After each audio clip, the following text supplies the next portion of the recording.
Hello दोस्तों, स्वागत है आपका पीके स्टडी मैजिक चैनल पर। दोस्तों आज हम सीखेंगे पर्यायवाची शब्द। उससे पहले जान लेते हैं कि पर्यायवाची शब्द होते क्या हैं।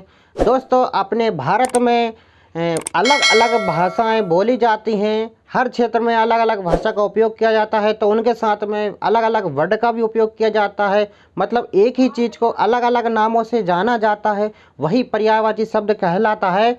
उदाहरण के लिए मैंने यहाँ पर कुछ शब्द लिख रखे हैं, वो मैं आपको समझा देता हूँ। तो चलिए वीडियो को शुरू करते हैं। यहाँ पर आप देख रहे होंगे, पहला है रक्त। रक्त को अपन खून के नाम से जानते हैं, लहू के नाम से जानते हैं और शोणित के नाम से जानते हैं।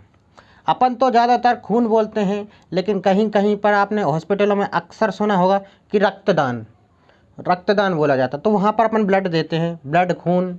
तो ये सभी उसी के पर्यायवाची शब्द होते हैं।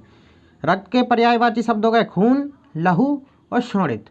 बाय चांस आपसे कोई पूछता है कि खून का पर्यायवाची शब्द क्या होगा, तो आप वहाँ पर कंफ्यूज नहीं होइएगा, इस वर्ड को यहाँ रखिएगा और खून का पर्यायवाची शब्द कहलाएगा रक्त, लहू, शोणित। ठीक है बच्चों, समझ गए ना। इसी तरह से दूसरा पर्यायवाची शब्द है अपना जो है पाषाण। पाषाण का अर्थ होता है पत्थर। पत्थर, शिला या आश्रम। मतलब पाषाण को अपन इन तीनों नामों से और भी नामों से जानते हैं। अपन यहाँ पत्थर भी बोल सकते हैं, शिला भी बोल सकते हैं और अशम भी बोल सकते हैं। ठीक है दोस्तों, यदि आपसे कोई पूछता है कि शिला का पर्यायवाची शब्द क्या होगा, तो वहाँ पर आप वैसे ही कर सकते हैं जैसे कि मैंने आपको पहली लाइन में बताया था, सेम बदल के आप लिख सकते हैं। बस आपको ये याद करना होगा। आपने ये याद कर लिए तो आप किसी का भी कोई भी पूछेगा तो आप आसानी से बता पाएंगे। एग्ज़ामों में अक्सर ऐसा ही होता है कि कंफ्यूज कर दिया जाता है बच्चों को।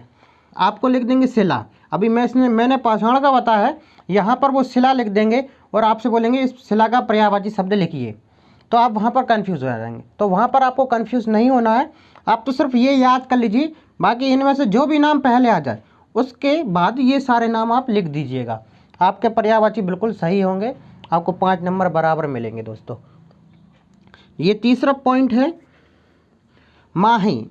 माही को अपन और किन किन नामों से जानते हैं। हर भाषा के अलग अलग हिसाब से कहीं पर धरा बोला जाता है, कहीं पर धरती बोला जाता है, कहीं पर वसुंधरा बोला जाता है। ठीक है दोस्तों, धरती, माही, वसुंधरा, ये माही के पर्यायवाची शब्द हैं। ठीक है, तो ये आप चारों याद करेंगे तो आपको समझ लीजिए सारे याद हो गए। ठीक है दोस्तों, इसके बाद आता है 4 नंबर पर तरु।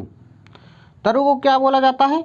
हमारे इधर तो पेड़ बोला जाता है और कहीं कहीं पर वृक्ष और तरुवर बोला जाता है। हमारे यहाँ पेड़ बोला जाता है। दोस्तों आपके यहाँ क्या बोला जाता है, इसको कमेंट में ज़रूर बताइएगा। ठीक है, फिलहाल में इनको याद करना है कि तरु का पर्यायवाची शब्द पेड़, वृक्ष और तरुवर। ठीक है बच्चों। नंबर 5 आँख का पर्यायवाची शब्द। आँख को नेत्र बोलते हैं। नेत्र आपने देखा होगा हॉस्पिटलों पे लिखा रहता है, नेत्र हॉस्पिटल। नयन बोलते हैं, नयन हॉस्पिटल। और ये चक्षु, चक्षु ये आपने बुकों में अवश्य पढ़ा होगा, चक्षु, नयन को चक्षु बोला जाता है। तो ये आँख के पर्यायवाची शब्द होगा, मतलब अलग अलग नामों से जाना जाता है, इसलिए पर्यायवाची शब्द कहलाएंगे। ठीक है ना, तो ये इनके पर्यायवाची शब्द। नंबर 6 है रास्ता। रास्ता तो आपको पता ही है, रास्ता को अपन मार्ग बोलते हैं, सड़क बोलते हैं। अपने यहाँ पर अपन सड़क बोलते हैं, वही रास्ता होता है, वही सड़क, मार्ग और पथ। ये आपने ग्रंथ पढ़े होंगे, जैसे रामायण, महाभारत सुनी होगी, देखी होगी, तो वहाँ पे ये वर्ड आपको अवश्य मिल जाएगा। ठीक है बच्चों, और मेरा तो कहना ये है, यदि आप रामायण पर डे पढ़ते हैं तो आपको हिंदी की आधी से ज़्यादा व्याकरण बिल्कुल सीख लेंगे आप। तो दोस्तों इस बात को ध्यान रखें, यदि अपन ये पाठ पढ़ते हैं तो आप कहीं से भी हिंदी में फेल नहीं होंगे, ये मेरी गारंटी है। तो जो बच्चे रामायण पढ़ते हैं उनके लिए बहुत ही अच्छा मेरा सजेशन है कि वे ऐसे ही आगे पढ़ते रहें, तरक्की करें। और जो बच्चे नहीं पढ़ते हैं वो बच्चे रामायण का पाठ अवश्य करें। उसमें आपको हिंदी के बहुत सारे क्वेश्चनों का आंसर आपको मिल जाएगा। बहुत से शब्दों का अर्थ आप समझना सीख जाएंगे। नहीं आता है तो धीरे धीरे प्रयास करें, एक एक शब्द मिलाकर पढ़ना सीखें। आपको सारे क्वेश्चन आंसर भी याद हो जाएंगे, पर्यायवाची शब्द भी आपको अनंत याद हो जाएंगे, और विलोम शब्द जो भी है सारे याद हो जाएंगे। व्याकरण मतलब आप बहुत बेस्ट हो जाएंगे व्याकरण में। तो दोस्तों वीडियो कैसी लगी, मेरी जानकारी कैसी लगी, कमेंट में ज़रूर बताएं। मिलते हैं अगली वीडियो में, तब तक के लिए जय हिंद जय भारत।